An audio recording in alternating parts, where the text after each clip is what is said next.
Bonjour, vous êtes Entre les lignes, le rendez-vous des écrivains de toutes les littératures et du livre sur Espace 2. Christian Tchoka pour vous y accueillir jusqu'à midi avec l'aide de Dominique Stalder à Lausanne et d'Alexandre Lemierre à Paris. Bienvenue à tous.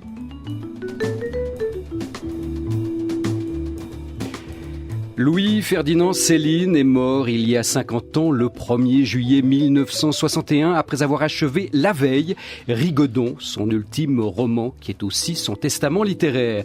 Contrairement aux premières intentions du ministre de la Culture français, Frédéric Mitterrand, oui, la République ne commémorera pas ce jubilé ces jours prochains à la suite des interventions de plusieurs personnalités qui ont rappelé le passé sulfureux de l'auteur du Voyage au bout de la nuit, notamment ses pamphlets antisémites et ses activités de collaborationniste durant l'occupation. Frappé de la peine d'indignité nationale en 1950, Céline, de son vrai nom Louis Destouches, a depuis toujours suscité l'ambivalence, l'admiration de ses lecteurs pour son style prodigieux et l'aversion de beaucoup d'autres pour ses prises de position racistes. Eh bien, c'est pour en débattre que nous allons ouvrir le dossier Céline dans nos interlignes aujourd'hui avec 3 personnalités. Pierre-Guillaume Deroux, en direct de Paris, éditeur et responsable d'une publication récente d'Un Céline l'autre, établie par David Alliot dans la collection bouquins chez Robert Laffont. Bonjour à vous, Pierre-Guillaume Deroux. Bonjour. Il y a aussi à Lyon, en duplex de Lyon, Jean-Pierre Martin, essayiste et romancier, professeur de littérature à Lyon 2, auteur d'un livre Contre Céline, avec un long titre que je vais donner, d'une gêne persistante à l'égard de la fascination exercée par Louis Destouches sur papier Bible, qui est paru chez José Corti en 1997. Bonjour Jean-Pierre Martin. Bonjour. Et puis enfin, Jérôme Mézot, qui est ici dans notre studio, également essayiste, écrivain, chargé de cours à l'Université de Lausanne et qui vient de publier chez Slatkin le 2e tome de ses articles sur les postures littéraires sous le titre La fabrique des singularités, où Céline, Jérôme Mézot, apparaît en bonne place. Nous en parlerons évidemment aussi. Bonjour à vous. Bonjour. Retiré donc in extremis du catalogue des personnalités que la France veut honorer cette année 2011 après l'intervention de maître Serge Klarsfeld, Céline n'en finit pas de soulever la polémique avec évidemment toute l'ambiguïté et la publicité que cela déclenche. Est-ce une bonne chose selon vous, Pierre-Guillaume Deroux, d'avoir déclassé Céline de ce catalogue de commémoration ? Alors, d'abord, il ne s'agissait pas d'une commémoration, mais d'une célébration, ce qui est une distinction qui me semble importante. Je pense qu'il n'aurait jamais dû figurer dans cette liste des célébrations nationales, parce que Céline, d'abord, aurait hurlé de rire à l'idée d'en faire partie. Je pense que Céline était un homme seul, un homme à côté, un homme qui a toujours refusé précisément les coteries, le milieu littéraire, qui a toujours été marginal. Donc l'idée même de le célébrer avait quelque chose d'extravagant. Si on avait parlé de commémoration, c'eût été tout à fait différent. Cela étant dit, à partir du moment où il apparaissait sur cette liste des célébrations nationales, avec le texte de présentation d'Henri Godard, je trouve que la manière dont le ministre de la Culture l'en a fait sortir est assez ahurissante, surtout en nous donnant comme explication qu'il avait relu l'avant-veille Bagatelle pour un massacre. Eh bien, s'il en avait un souvenir aussi imprécis, c'est quand même assez grave pour un ministre de la Culture. Alors Pierre-Guillaume Deroux, vous relancez aussi d'une certaine façon le poids des mots, célébration, d'accord, on ne s'y abîme pas, commémoration, de quoi faut-il se souvenir quand on parle de Céline ? Et vous venez de citer son premier pamphlet antisémite, Bagatelle pour un massacre. C'est aussi de cela dont il faut se souvenir quand on parle de Céline ? Certainement, quand on parle de Céline, quand on se souvient de Céline, quand on lit Céline, c'est un tout, c'est un ensemble, et on ne peut pas distinguer les pamphlets en les oubliant aussitôt pour ne retenir que le voyage, Moracredi et la trilogie allemande. Et je pense qu'un biographe comme Philippe Almeraz dans Céline entre haine et passion que j'ai récemment réédité le précise d'une façon très très nette. Et c'est en cela d'ailleurs que cette biographie me semble passionnante, parce que la biographie biographie d'un homme qui s'engage et qui n'essaie pas d'escamoter les questions graves que l'on se doit, auxquelles on se doit de répondre absolument. Voilà, vous faites la synthèse, Pierre-Guillaume de Roux, effectivement, entre l'homme et l'œuvre, que nous n'allons pas distinguer forcément dans ce débat. Jérôme Mézot, vous avez publié samedi dernier dans La Liberté de Fribourg un article titré par le journaliste Jean Hamann « Céline, un sale génie ». Et vous refusez également de dissocier l'homme et l'œuvre. L'œuvre, vous la connaissez bien, vous en avez analysé toute l'oralité, notamment dans votre thèse. Vous y revenez dans La Fabrique des singularités, notamment pour analyser les postures de Céline. Oui, Céline s'est construit sur l'homme Louis Destouches. Et pour vous, depuis des décennies, on cherche justement à sauver l'œuvre en effaçant les responsabilités du raciste et de l'antisémite. C'est un peu ça qui vous gêne ? C'est-à-dire que ce qui a dominé jusqu'à aujourd'hui et qui a été répandu par Céline lui-même après-guerre, c'est la tentative de dissocier les actes politiques d'un côté, qui sont reconnus, etc., et puis le génie du style de l'autre. C'était la thèse de Céline, notamment dans les entretiens avec le professeur Y, c'est la thèse d'Henri Mondor dans la première Pléiade Céline, et ça a été repris à peu près par toute la critique jusqu'à aujourd'hui. À mon sens, c'est pas une position tenable. Il faut essayer de penser ensemble l'idéologie et le style, et ces deux choses comme étant consubstantielles l'une à l'autre. Le style de Céline, même quand il ne parle pas de thématique antisémite, est un style qui est fortement lié à ces conceptions politiques. Donc j'essaie de le montrer dans mon livre. Tout à fait, nous y revenons également tout à l'heure. Alors vous citiez, messieurs, Henri Godard. Henri Godard qui est donc l'éditeur responsable, qui dirige dans la collection La Pléiade chez Gallimard les 4 volumes des œuvres incomplètes de Céline. Et pourquoi dit-on incomplètes ? Parce que précisément les pamphlets antisémites n'y figurent pas. Et Henri Godard, dans la biographie qu'il consacre ces jours-ci à Céline, chez Gallimard toujours, a cette réflexion que je vous soumets. Cette réédition, donc il parle des pamphlets qui pourraient être réédités dans les années qui viennent, cette réédition amènera les lecteurs à clarifier les idées qu'ils se font des rapports de la littérature et de la morale. Jean-Pierre Martin, dans votre livre paru en 97 chez José Corti, Contre Céline, est-ce que vous aviez justement en ligne de mire les rapports toujours difficiles à aborder entre littérature et morale ? Vous vouliez réagir à la célinolâtrie qui était en vigueur et qui est peut-être toujours en vigueur ?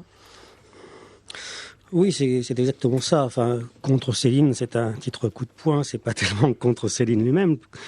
C'est pas tant contre Céline lui-même que contre des lectures idolâtres, fascinées, qui accordent tout son prix à une légende et à une fiction de soi qui est tout à fait compréhensible de la part d'un écrivain, mais je crois que la lecture se doit d'être un peu distanciée, critique. Enfin, je comprends tout à fait qu'on admire Céline. Ce que je comprends moins, c'est l'admiration inconditionnelle contre quoi s'élevait Pasolini. Et je me réjouis tout à fait de ce que dit Henri Godard. C'est-à-dire, c'est assez nouveau, ça, finalement. Enfin, l'idée que on puisse réfléchir. Enfin, le terme moral, évidemment, est difficile aujourd'hui parce qu'il est mal vu, mais enfin bon, parlons de la responsabilité de l'écrivain, hein, c'est une forme de morale après tout, la morale de la forme comme dit Barthes. La responsabilité de l'écrivain, oui, s'interroger là-dessus, je crois que ça justifie tout à fait le fait que nous ne soyons pas pacifiés sur cette question, et je m'en réjouis qu'on continue de se poser des questions, qu'on ne soit pas simplement à se dire oh là là, voilà un grand génie ou voilà un salaud. Bon, c'est l'articulation entre les deux qui ne cesse de nous interroger. Alors cette articulation, vous la creusez dans cet ouvrage Contre Céline. C'est vrai que vous convoquez ici, dans votre thèse, Jean-Pierre Martin, notamment l'avant-garde. Je songe à Julia Kristeva ou à Philippe Solers, qui dès 1963, dans Tel quel, vous les appelez d'ailleurs les Tel-queliens, dans Tel quel, on fait l'éloge de Céline, où nous ont même convaincus qu'il y avait chez Céline une voix de catastrophe, il y avait une sorte de prophétisme catastrophique qui l'amendait de son antisémitisme d'avant et durant la guerre. Oui, au fond, il y a une conjonction historique, une sorte de coïncidence entre le formalisme qui prêtait attention essentiellement à l'écriture, à la petite musique, au style, qui prônait la religion du texte, et puis l'espèce d'autopromotion de Céline par lui-même en tant que pur homme à style et non à message. Et donc Céline n'était pas porteur d'idées, sauf que en même temps, enfin ce qui est assez étonnant chez Kristeva et Solers, mais c'est une vieille histoire déjà, c'est que on lui prêtait une lucidité qu'à mon avis il n'a pas tout à fait, parce que même si effectivement il y a des aspects absolument prophétique, apocalyptique, etc. Et il y a une sorte de vision littéraire, géniale de la guerre, etc. chez Céline. On ne peut pas ne pas se demander si on est un tant soit peu sensible au camp d'extermination. Il y a tout un pan de l'histoire tout de même qu'il laisse de côté, quoi. Bon, et comment lui accorder cette lucidité alors qu'il ne veut pas parler des camps et que ça le gêne, les camps, finalement, dans sa vision du monde. Oui, d'ailleurs, vous développez aussi dans ce livre, Jean-Pierre Martin, l'idée que dès 1937, c'est d'ailleurs aussi la vision d'Henri Godard, son biographe, dès 1937, Céline embouche les trompettes de l'antisémitisme et du racisme biologique qui ne le quittera plus jusqu'à la fin, jusqu'à Rigaudon. C'est aussi ce que vous soulevez dans votre essai. On en parle aussi tout à l'heure, mais j'aimerais me tourner vers vous, Pierre-Guillaume Deroux. Donc, vous venez de publier dans la collection bouquins chez Robert Laffont d'un Céline l'autre, édition établie par David Alliot, avec une préface de François Gibault, maître François Gibault, qui a été l'avocat de Lucette Détouche, la veuve de Céline en 61. Et dans cette préface, François Gibault dit « L'homme apparaît dans toute sa diversité, insaisissable, d'une grande culture et d'une rare intelligence, déroutant et singulier. » Quelle est alors cette vaste intelligence ? Je vais poser la question un peu directe, un peu dérangeante. Comment une si vaste intelligence a-t-elle pu s'égarer dès 1937 ? Je crois que comme tout poète peut à un moment donné dérailler. On pourrait citer bien des exemples de Gottfried Benn à Ezra Pound.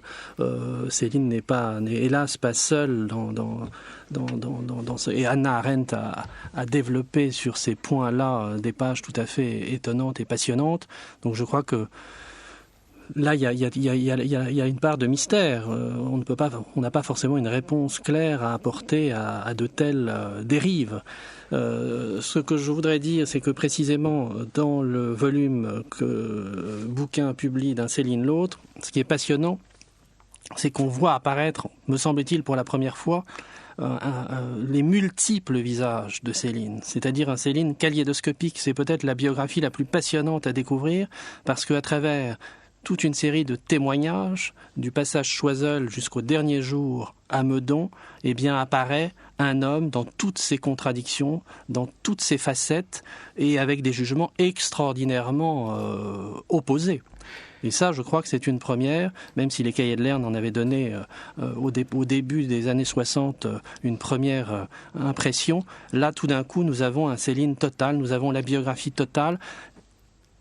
D'un Céline l'autre ne juge pas, il offre à ses lecteurs la possibilité de découvrir un homme et son œuvre. Donc un volume important chez Bouquin, vous faites bien de le rappeler, Pierre-Guillaume Deroux. Vous citez les Cahiers de Lerne qui, dès 1960, ont offert de magnifiques monographies sur quantité d'auteurs.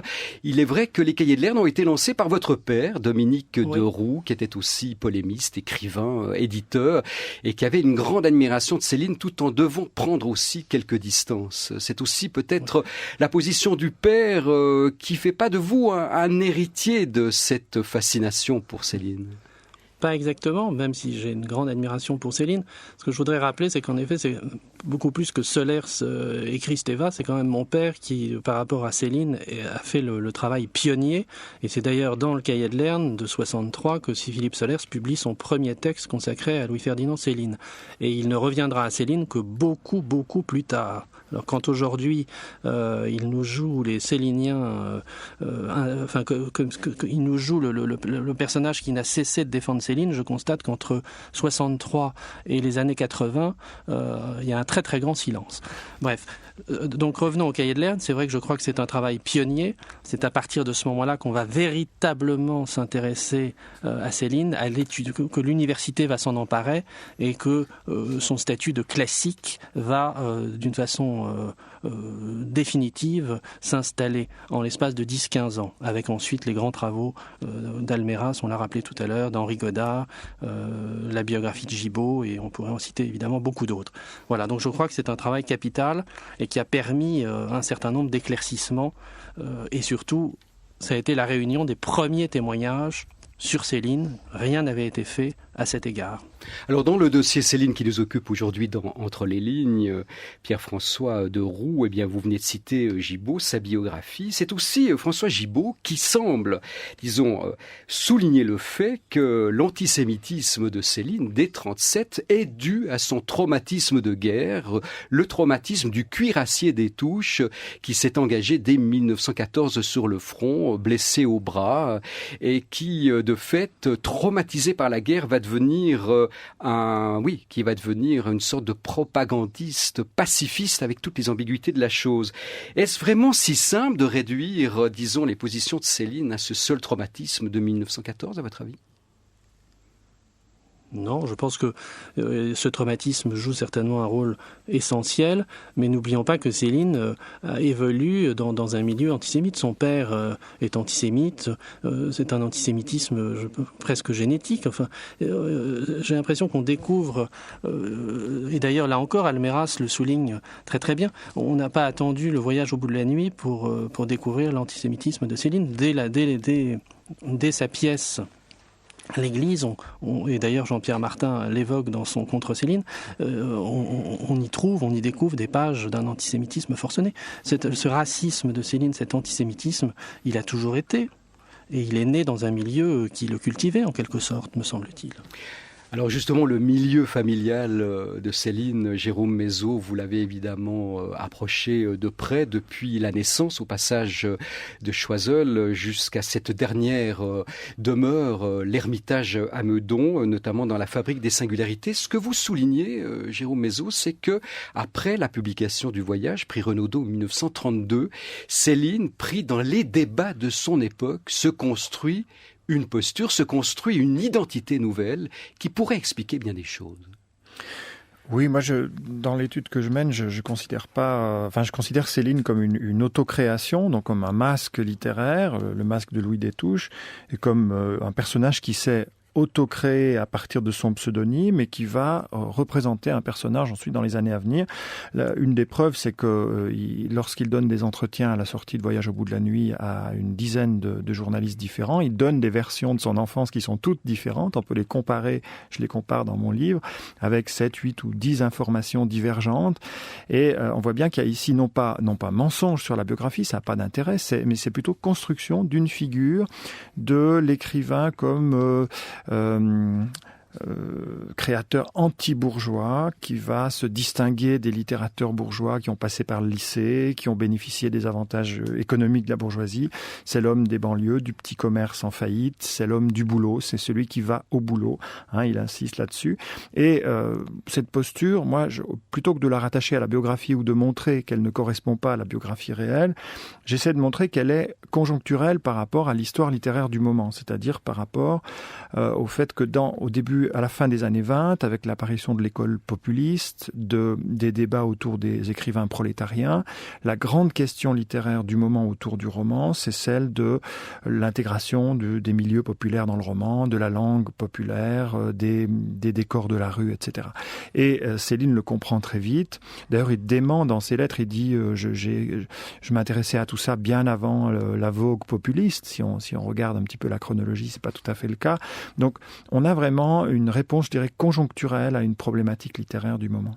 Pensez-vous, Jérôme Mézot, que Céline s'oppose de plus en plus à Destouches, qu'il y a un conflit entre Destouches, médecin, puisqu'il se forme à la médecine en 3 ans, qu'il est envoyé d'ailleurs dans une mission humanitaire, qu'il y aurait sans doute aussi à prendre en compte la dimension humaniste de Louis Destouches, et que Céline devient le porte-voix de l'air du temps, qui, dans les années 30, évidemment, se fait sous fond de guerre, de menaces fascistes et totalitaires.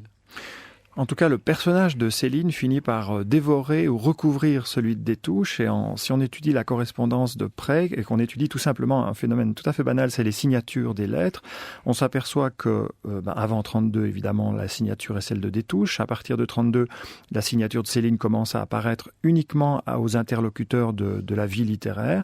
Et puis, peu à peu, à partir de 36-37, toutes les lettres sont signées systématiquement Céline et quasiment plus de Destouches. Il faudra attendre après 1951, la fin du procès, pour que les lettres soient à nouveau signées Destouches, donc que l'identité civile revienne au premier plan, et on comprend pourquoi, puisque l'identité littéraire a été complètement discréditée.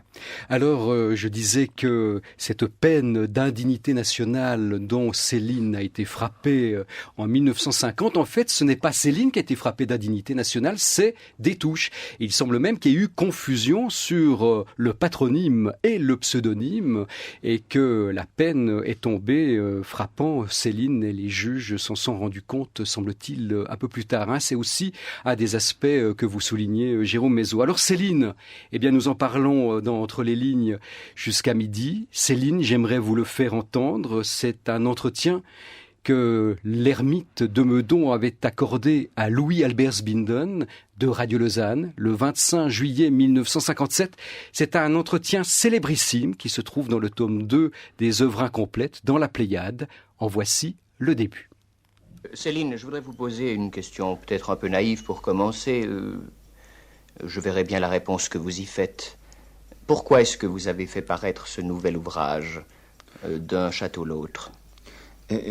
Dame, évidemment, c'est surtout pour des raisons, il faut bien le confesser une fois de plus, pour des raisons économiques, on parler gentiment, que ça va pas, que je suis l'objet d'une sorte d'interdit depuis un certain nombre d'années, et que en faisant paraître un ouvrage qui est malgré tout assez public, puisqu'il parle de faits bien connus et qui intéressent tout de même les Français, puisque c'est une petite partie, toute petite, mais enfin quand même, une petite partie de l'histoire de France. Je parle de Pétain, je parle de Laval, je parle de Sigmaringen. C'est un moment de l'histoire de France, qu'on veuille ou non. Il peut être regrettable, on peut le regretter, mais enfin, c'est tout de même un moment de l'histoire de France. Ça existait, et un jour on en parlera dans les écoles. Oui, nous y reviendrons d'ailleurs tout à l'heure si vous le voulez bien, mais j'aimerais quand même que nous abordions pour commencer le problème littéraire. Nous sommes intéressés de savoir, moi je le sais puisque j'ai lu votre ouvrage, mais ceux qui ne l'ont pas encore lu se demandent certainement si cet ouvrage ressemble pour le style, par exemple, d'abord à vos anciens ouvrages, au Voyage, par exemple. Il est difficile de changer de style, c'est même impossible. Les peintres, paraît-il, changent de style, mais enfin, oui, les écrivains aussi. Moi, je ne crois pas que ça me soit arrivé.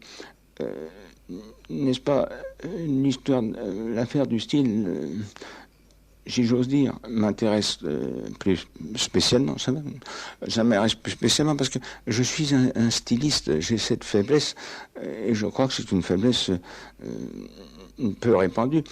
Mais il faut dire que c'est ce qui est le plus difficile, le style, n'est-ce pas ? C'est envoyer des messages ou des pensées profondes. Je n'ai qu'à ouvrir un ouvrage spécialisé, j'en ai plein, n'est-ce pas ? Et j'ai qu'à regarder dans la médecine, je vais être plein, je vais facilement briller, étinceler, n'est-ce pas ? Non. Donc je suis un coloriste, n'est-ce pas, de certains faits. Alors, je me suis trouvé devant des circonstances où, par hasard, la matière à décrire était intéressante. Proust s'occupait des gens du monde.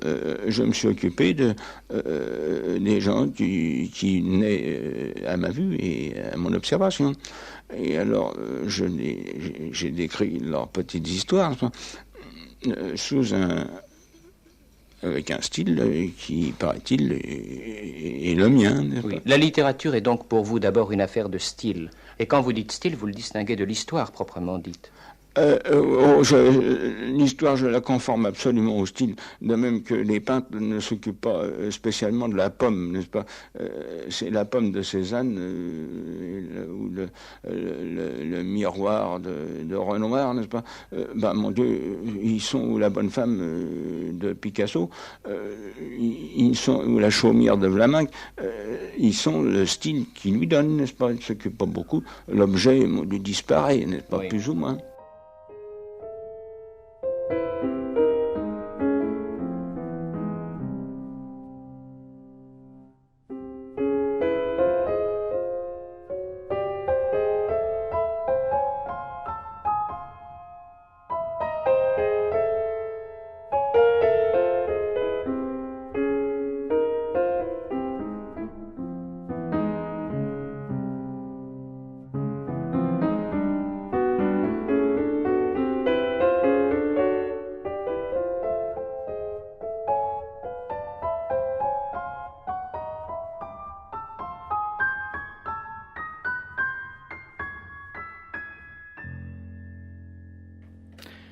Céline, un pamphlétaire en guerre, en débat aujourd'hui dans Entre les lignes sur Espace 2 avec Pierre-Guillaume Deroux, Jean-Pierre Martin et Jérôme Mézot. Jean-Pierre Martin, dans votre ouvrage publié, je le rappelle, en 97 chez José Corti, Contre Céline, eh bien, vous analysez longuement cette tension entre le Céline styliste et vous décelez même chez ce styliste de génie, en fait, le goût du faux fuyant. Il était passé maître dans l'embrouillamini. Que voulez-vous dire par là ?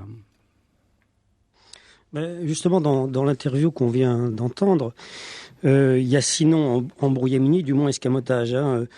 Ça finit sur la petite phrase « l'objet disparaît plus ou moins », c'est-à-dire que je ne parle de rien, je suis pur style, pure petite musique.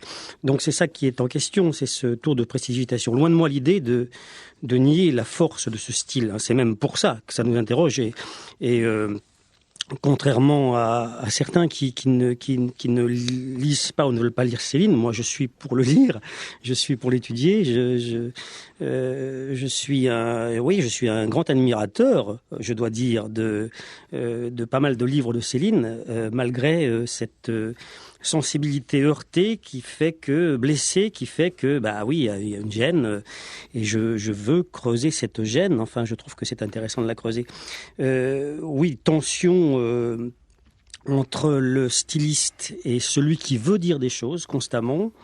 Ne pas oublier qu'il veut dire des choses, qu'il veut se justifier, qu'il veut construire une légende, qu'il veut être réhabilité. Et je crois que c'est très salutaire. Aujourd'hui, il y a quand même un grand changement. Enfin, la biographie de Godard en est un exemple, mais bien d'autres travaux. Celle de Philippe Alméras, publiée, oui. Oui, voilà, que citait Pierre-Guillaume Deroux. Et puis même ce volume que je trouve très passionnant, d'A Céline l'autre, et qui a très bien défendu Pierre-Guillaume Deroux, parce que nous avons... je pourrais pas me dire que lui, quoi, un kaléidoscope de points de vue, avec en plus des petites notes très précises, très très fines de David Alliot, qui rétablissent les faits, y compris face à la légende construite par Céline. Mais enfin, la légende, ça commence à l'enfance malheureuse, etc. Après le trépané, bon.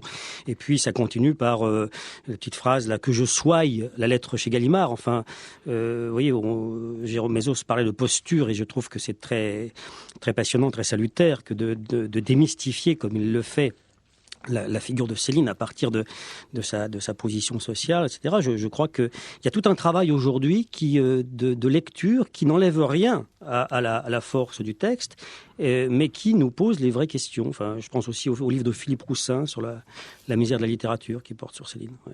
Alors c'est vrai que Céline est l'objet et le sujet de quantité de livres, d'essais, de thèses, de sujets de mémoire, que sais-je. C'est certainement l'écrivain français le plus commenté en cette fin de siècle dernier, au début du nôtre. Jean-Pierre Martin, vous dites aussi que le style, on y revient. L'écriture de Céline, dès les années 1950, quand il se cloître à Meudon avec Lucette, son épouse, et beaucoup d'animaux, eh bien que ce style, c'est en fait celui d'un innocent embarqué aveuglément dans les événements historiques, une sorte d'innocent malgré lui. Et ça, c'est la nouvelle posture du dernier Céline, n'est-ce pas ? Était-il si innocent que cela, ou continuait-il de travailler par son style à dire quelque chose en sous-sol. Bon, la question, oui, la question vaut réponse. Enfin, il ne cesse de réécrire l'histoire, de mettre l'accent sur ce qui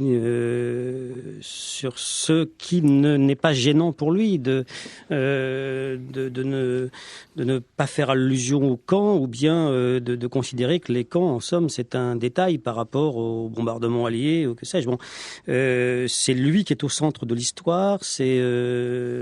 Enfin bon, tout ça.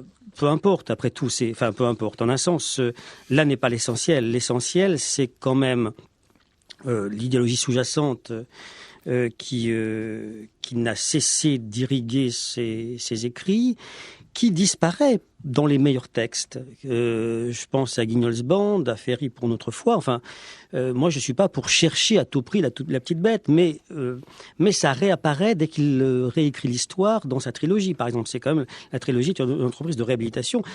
Et en même temps, sans aucun doute, enfin, la façon dont ça commence, d'un château à l'autre, pour parler franc, là, entre nous, il crée un espace extraordinaire de communication avec le lecteur. Il y a évidemment une dimension littéraire et un renouvellement de Céline qu'on ne peut pas nier, y compris dans la trilogie.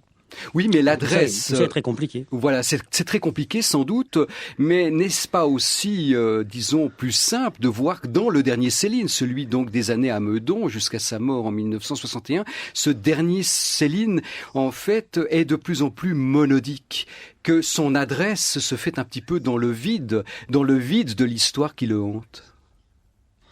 Alors oui, je crois que c'est ce que j'ai dû dire dans ce livre qui date de 97. Bon... et je crois que c'est pas faux. Bon, ça n'enlève pas ce caractère monodique. Bon, que ce soit après tout un roman autobiographie et peut-être plus une autobiographie qu'un roman, peu importe. C'est peut-être pas l'essentiel, mais c'est intéressant de se dire qu'il y a tout de même un espace autarcique, monologique. D'écriture qui enferme, enfin, et qui peut-être, il dit qu'il a toujours le même style. Effectivement, il y a une espèce de répétition de soi, enfin, qui peut poser question pour le lecteur. Ouais. Ces questions, Pierre-Guillaume de Roux, je pense que vous vous les êtes posées au moment de rassembler ce que vous appeliez un kaléidoscope d'un Céline l'autre. Donc chez Bouquin, c'est 1200 pages. C'est plusieurs témoignages que l'on connaissait, dont celui de Louis-Albert Sbinden. On y revient dans quelques minutes, un autre extrait de cet entretien célèbre. Mais il y a aussi beaucoup d'inédits. Alors quels sont-ils, ces inédits, et qu'est-ce qu'ils nous disent de Céline ? Mais par exemple, vous avez le maître d'école de Céline, Passage Choiseul, qui nous fait un commentaire tout à fait stupéfiant sur le Céline qu'il perçoit alors qu'il a 6-7 ans et qu'il traite avec une certaine condescendance. C'est évidemment très ponctuel, mais c'est quand même très émouvant et très même amusant de lire ces lignes quand on sait ce que va devenir Céline. Je pense aussi au témoignage, et c'est une première, de la fille unique de Louis-Ferdinand Céline, Colette Détouche-Turpin, qui est morte il y a une quinzaine de jours, et qui, à mon avis, parle d'une façon tout à fait saisissante de son père. Et ça, c'est tout à fait neuf. On le doit à David Alliot. Et je pourrais citer beaucoup d'autres textes encore. Mais voilà, comme ça, deux aspects très rapidement qui marquent, à mon avis, cette publication d'une façon tout à fait essentielle. N'est-ce pas Parce aussi... que c'est la première fois oui. qu'on entend la voix de Colette Détouche aussi longuement. On peut revenir aussi sur certains témoignages de Lucette Almanzor que l'on découvre pour la première fois dans ce livre. Voilà, donc son épouse et sa veuve dès 61. Est-ce qu'il n'y avait pas le souci, Pierre-Guillaume de Roux, en rassemblant ces témoignages, dont les inédits, en fait d'approcher l'intimité de Céline par rapport à l'homme public dont nous parlons depuis le début de cette émission? Est-ce qu'il y a des révélations à faire sur l'intimité de Céline, à décalage, Céline qui ne se ressemblerait pas tout à fait dans son intimité? Alors, avant de répondre à cela, je voudrais aussi préciser que dans ce livre, ce qui me semble passionnant, c'est que tous ces témoignages sont classés d'une manière chronologique. Donc, on voit aussi la manière dont les personnages qui ont côtoyé Céline, qui l'ont croisé, modifient au fur et à mesure leur regard sur cet homme et sur cet écrivain. Entre le petit garçon du Passage Choiseul et le maudit de Meudon, eh bien, il y a une extraordinaire palette de l'Afrique en passant par la SDN, ses voyages aux États-Unis, la rencontre avec Milton Indus, dont je n'ai pas dit un mot tout à l'heure. Voilà, donc il y a aussi cette façon chronologique de voir comment un destin se modifie et comment, à travers la modification de ce destin, eh bien, la perception de l'homme et de l'écrivain change. Et ça, je crois que c'est un des aspects très importants du livre et qu'il fallait souligner. Une mouvance de Céline. Alors Mindus, c'était ce jeune étudiant américain qui s'est rendu au Danemark lors de l'exil de Céline en 1948, qui a essayé, fasciné par lui, qui essayait d'écrire une biographie ou un mémoire et qui va évidemment déchanter quand il approchera l'homme, un homme cassé, brisé par son exil et sa condamnation. C'est peut-être aussi ça, toute cette mouvance liée aux tribulations que Céline traverse à la fin des années 40 et au début des années 50. Et en même temps, cette rencontre entre Céline et Milton Indus, qui en effet a très mal tourné au Danemark, nous a quand même permis d'avoir un certain nombre de lettres extraordinaires qu'on retrouve aujourd'hui, qui avaient été publiées à Lerne, mais qu'on retrouve aujourd'hui pour une part dans le volume de la Pléiade. Et ces lettres sont essentielles à la compréhension de Céline et à son ambiguïté, parce qu'on n'a pas prononcé le mot d'ambiguïté, mais je crois qu'il y a justement chez Céline une ambiguïté permanente qui rend très difficile de le saisir, justement. Il est toujours ailleurs. Au moment où on croit l'avoir, eh bien, il est en fuite, il est toujours décalé. Il nous échappe. Oui, mais est-ce que ce n'est pas le propre du génie d'échapper toujours aux questions? Ah, ça vous appartient, Pierre-Guillaume de Roux. Je ne sais pas si le génie est une catégorie qui mérite des attentions particulières ou qui mérite d'être amendée ou tout simplement pas poursuivie. Ça, c'est aussi peut-être une des ambiguïtés. Vous en parliez du débat sur Céline. Du moment qu'on l'a taxé de génie, il n'appartient plus du tout à l'ordre du langage, Jean-Pierre Martin. Mais je vais d'abord donner la parole à Jérôme Mézot qui me la demande justement là-dessus. Oui, le langage. On a beaucoup parlé de la petite musique de Céline, mais le langage, c'est pas de la musique, Jérôme Mézot. Moi, je reviendrai un petit peu à une des phrases qui a été citée de Céline dans l'entretien radiophonique, lorsqu'il dit « il est difficile, impossible peut-être, de changer de style ». Et là, on est en 1957, donc dans la dernière période durant laquelle Céline s'ingénie à dissocier le style des idées, à se prétendre un pur styliste, qui travaille dans la dentelle, etc., qui se place du côté de l'esthétique, donc là où il ne prend pas de risque.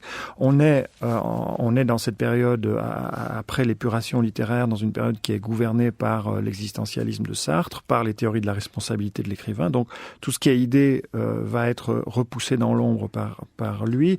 Jean-Pierre Martin l'a bien dit tout à l'heure. Mais tout à coup, au détour d'une petite phrase comme celle-ci, impossible de changer de style, on retrouve, et là on peut le détricoter, on peut le restituer, la conception biologisante du style qui est celle de Céline et qui est développée dans Bagatelle pour un massacre sur une 50aine de pages, d'ailleurs qui sont très très peu citées par les critiques et rarement étudiée, dans laquelle il y a toute une description de la poétique de Céline. Donc cette poétique, c'est une poétique ouvertement raciste et nationaliste, dans laquelle seuls les Français de souche ont la capacité rythmique dans leur tempérament pour écrire le français tel qu'il le fait. Et les écrivains qui ne sont pas Français de souche ou qui sont de confession juive, comme Proust par exemple, n'écrivent pas en français. Alors c'est ce qu'on apprend dans Bagatelle. Proust n'écrit pas en français, il écrit en français enjuivé, etc., etc. Donc c'est cette conception du style fortement chevillée au corps et à la biologie, c'est quelque chose qui va se perpétuer au-delà de la guerre et qui va en quelque sorte échapper même à Céline dans ses propres déclarations. Vous n'y croyez? Oui, eh bien, vous faites bien de le rappeler, Jérôme Mézot. Donc, je vous avais promis un deuxième extrait de cet entretien avec Louis-Albert Zwinden de Radio Lausanne le 25 juillet 1957. La question était très directe. Disons le mot, vous avez été antisémite. Exactement, dans la mesure où je supposais les sémites nous pousser dans la guerre. Sans ça, je n'ai évidemment rien. Je ne me trouve nulle part en conflit avec les sémites, pas de raison. Mais autant qu'ils constituaient une secte comme les Templiers ou les jansénistes, j'étais aussi formel que Louis XIV. Il avait des raisons aussi pour évoquer l'édit de Nantes, n'est-ce pas? Et Louis XV pour chasser les jésuites, n'est-ce pas? Alors voilà, n'est-ce pas, je suis pris pour Louis XV, pour Louis XIV. C'est évidemment une erreur profonde, alors que j'avais qu'à rester ce que je suis, n'est-ce pas, et tout simplement me taire, n'est-ce pas. Et là, j'ai péché par orgueil, n'est-ce pas, et je l'avoue, par vanité, par bêtise, je n'avais qu'à me taire, n'est-ce pas. Et ce sont des problèmes qui me dépassaient de beaucoup. Je suis né à l'époque, on parlait encore de l'affaire Dreyfus, n'est-ce pas. Tout ça, c'est une vraie bêtise dont je fais les frais. Et en ce moment-ci, remarquez que je suis accablé par toute espèce de gens qui me trouvent transfuge, relapse, vendu, etc. Enfin, qu'est-ce que vous pensez de cet opprobre? Oh, rien du tout. Je dis que bientôt j'aurai 65 ans, j'aurai la retraite des médecins, 200 000 francs par an, et que, mon Dieu, je resterai bien tranquille. Je serai parvenu tout de même à passer à travers la plus grande chasse à courre qu'on ait organisée dans l'histoire. Et c'est déjà pas mal, n'est-ce pas? Je n'ai renié rien du tout. Je ne change pas d'opinion du tout. Je mets simplement un petit doute. Mais il faudrait qu'on me prouve que je me suis trompé, et pas moi que j'ai raison. Pourquoi est-ce que vous avez été emmené à Simla? Pour la question très simple, qu'à Paris, on ne demandait qu'à m'assassiner. J'aurais même pas vu la cour de justice, moi. J'étais assassiné, soit l'Institut dentaire, soit la Villa Saïd. Tout était prêt. Je me suis sauvé, esquivé, parce que je ne voulais pas être assassiné, ni moi, ni ma femme. On m'a tout volé. Bon, c'est entendu, juste une petite misère. On m'a tout pris, oui. On m'a foutu en prison là-bas au Danemark. J'ai fait 2 ans de réclusion. Bien. Tout ça, c'est banal. Mais absolument, je suis femme du monde et non pas putain, n'est-ce pas? Par conséquent, j'ai des faiblesses pour qui je veux, mais mon Dieu, je veux dire aussi ce que je veux, n'est-ce pas? Une femme du monde, elle a un choix dans un salon, n'est-ce pas? On n'a pas à lui dire, dites non, mais non, tandis que si la femme est professionnelle, elle prend le client, n'est-ce pas? Moi, le client ne m'intéresse pas. Je suis femme du monde, n'est-ce pas? Oui, oui, voilà le petit côté de l'histoire. Ils sont très difficiles. En ce moment-ci, on les explique mal parce que le monde est matérialiste et il se demande pourquoi, mais parce qu'il a fait ça, c'est qu'il avait un intérêt. Mais je n'avais aucun intérêt. J'étais uniquement sacrificiel. Je me sacrifiais pour mes semblables. Oh ben, ils n'en valent certainement pas la peine. Et dame, j'ai essayé de leur faire couper à la guerre. Ah ben, c'est une chose qu'ils ne conçoivent même pas. Ça leur est pas plus compréhensible que la quadrature du cercle, qu'on se jette dans une mêlée gratuitement. Et je suis gratuite. Je suis femme du monde. Je suis gratuite. N'est-ce pas? Bon, c'est tout. C'est tout. Et alors, on m'insulte énormément en me disant pourquoi, quel avantage. Mais je n'ai pas d'avantage.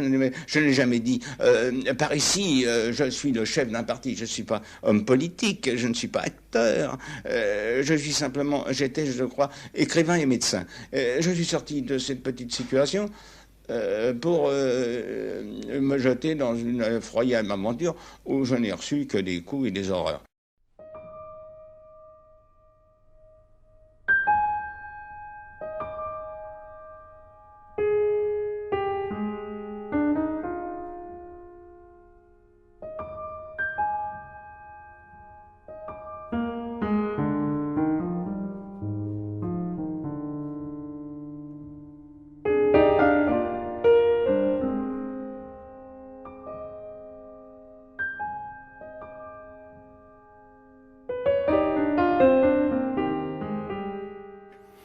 Céline dans Entre les lignes aujourd'hui avec Pierre-Guillaume de Roux, Jérôme Mézot et Jean-Pierre Martin. Céline qui, en cette année du cinquantenaire de sa mort, le 1er juillet 1961, a évidemment droit à quelques publications, dont d'un Céline l'autre. Pierre-Guillaume de Roux, je pense que vous avez été saisi par ce deuxième extrait, daté donc de 1957, avec Louis-Albert Sbinden. Céline, je suis femme du monde. Était-il vraiment seul contre tous à Meudon en 1957, 4 ans avant sa mort? Oui, il était très seul, ça ne fait aucun doute, et il ne voyait que très peu de monde. Il voyait Marcel Aimé, il voyait Arletty qui passait de temps à autre, mais je pense qu'en effet, il était très seul. Il a fallu l'énergie de Roger Nimier pour favoriser. N'oubliez pas que les derniers livres avaient été des échecs complets, et il faut vraiment toute l'énergie, toute la passion de Roger Nimier pour remettre en selle l'écrivain Céline, et notamment avec le fameux entretien de l'Express avec Madeleine Chapsal en 57, si je ne me trompe pas, qui va faire scandale et qui le remet un peu sur la sellette. Mais c'est quand même un homme isolé et qui se consacre entièrement à l'écriture et à sa trilogie allemande. Sa trilogie allemande qui se termine avec Rigaudon en 1961, la veille même de sa mort. On pourrait même penser que Céline a pu mourir, si l'expression convient, après avoir achevé cet ultime manuscrit. Jean-Pierre Martin, dans Contre Céline, eh bien vous dites ceci: j'aimerais peut-être que l'on repose une de vos phrases sur la table. D'une certaine façon, je vous cite, d'une certaine façon, Céline désigne plutôt une défaite de la littérature qui brûle ses ailes en voulant imposer sa vérité à l'histoire. Qu'est-ce que vous voulez dire avec une phrase aussi forte ? Je ne sais pas si cette phrase est si forte que ça, mais en tout cas, pour revenir à ce que disait Céline juste là dans l'interview précédente, on peut trouver ça drôle et en même temps...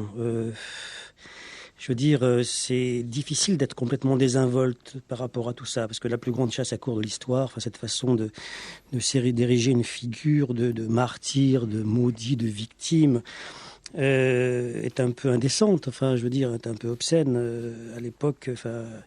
Encore à l'époque, en 57, enfin, je veux dire, la fin de la guerre n'est pas loin, les déportés sont revenus, etc.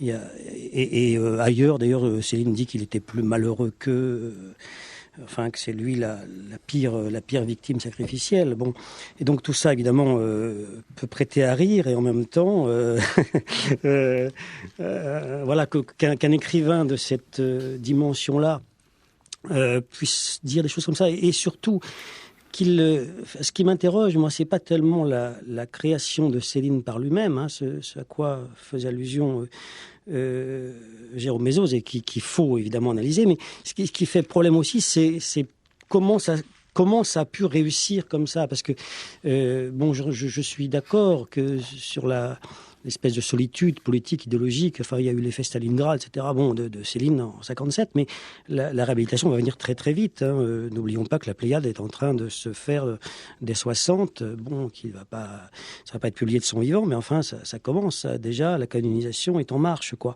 La réhabilitation va très très vite. Donc c'est pour ça que après tous ces mouvements, enfin cycliques, hein, silence, réhabilitation, et puis aujourd'hui le débat, la polémique, enfin, je veux dire, toutes ces questions reviennent, mais elles concernent pas seulement Céline, hein. C'est ça, quoi, qui est important.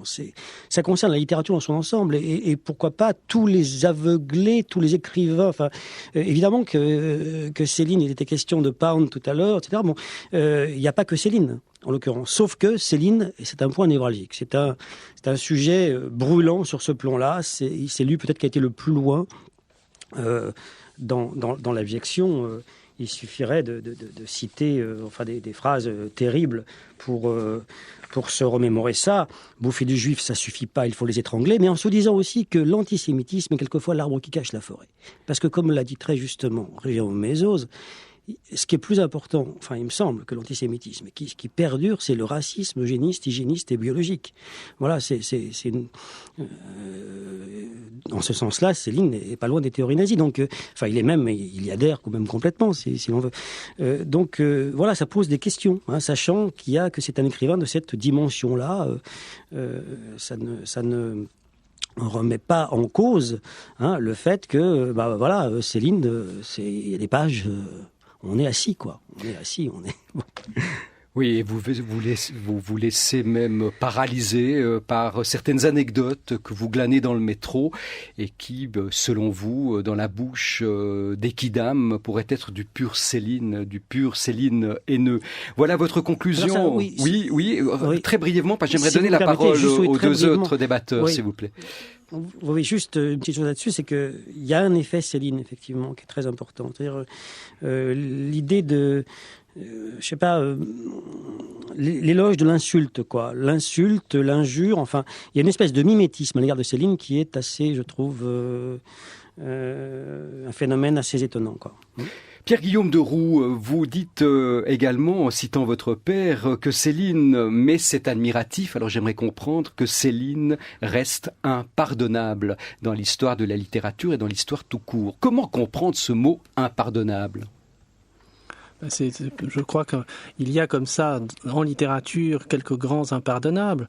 Un Ezra Pound que nous citions tout à l'heure, un Gottfried Benn à une autre période, des gens qui à la fois sont colossaux, considérables par ce qu'ils incarnent, par leur génie, par ce qu'ils ont créé, que ce soit Céline avec cette œuvre dont nous ne finirons jamais de parler, ou Pound avec les Cantos, et en même temps il y a cette part maudite, cette part extraordinairement difficile à saisir qui nous interrogera aussi pour encore très très longtemps. Et je crois que c'est en cela que l'on peut parler d'impardonnable.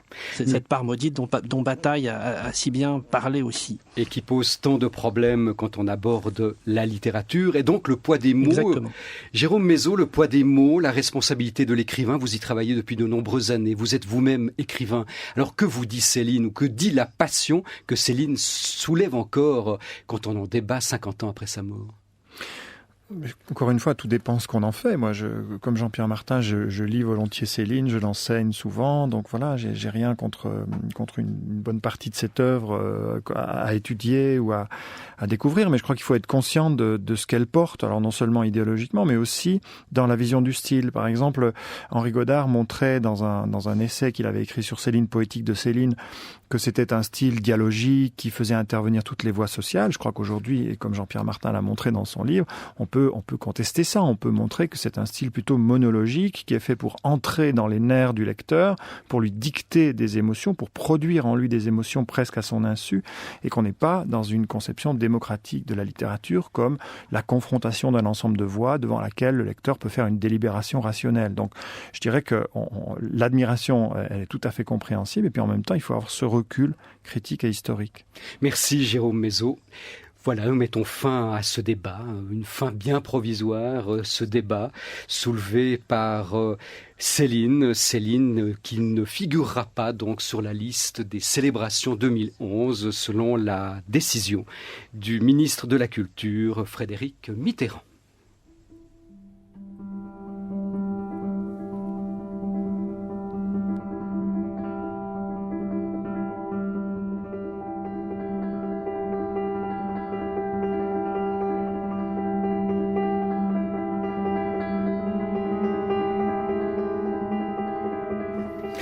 Céline, pamphlétaire en guerre, c'était le débat d'Entre les lignes aujourd'hui avec Pierre-Guillaume de Roux qui vient d'éditer dans la collection bouquins chez Robert Laffont une somme de témoignages d'un Céline l'autre, tout à fait recommandable, avec de nombreux inédits. Il y avait aussi en duplex de Lyon Jean-Pierre Martin qui enseigne à l'université 2 de la ville la littérature et qui a fait paraître en 1997 Contre Céline chez José Corti, et enfin Jérôme Mézot qui s'est penché sur les postures des écrivains dont celle de Céline dans la fabrique des singularités chez Slatkin.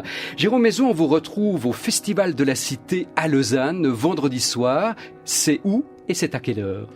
C'est vendredi soir, donc 1er juillet, à 19h au Petit Théâtre, dans la cour du Petit Théâtre, pour une lecture de texte. Rendez-vous est pris, et puis ce soir, c'est Yvette Teroula qui nous lira Duramu, en direct donc du Petit Théâtre, à 19h, entre les lignes estivales. Merci à Janaïne Corbeau de sa précieuse collaboration, à Dominique Stalder en régie à Lausanne et Alexandre Lemierre à Paris. Merci à vous, auditeurs d'Entre les lignes, qui nous êtes si fidèles. Alors, Entre les lignes, c'est aussi évidemment une adresse internet, entreleslignes.rsr.ch. Radio-Télévision Suisse, il est midi.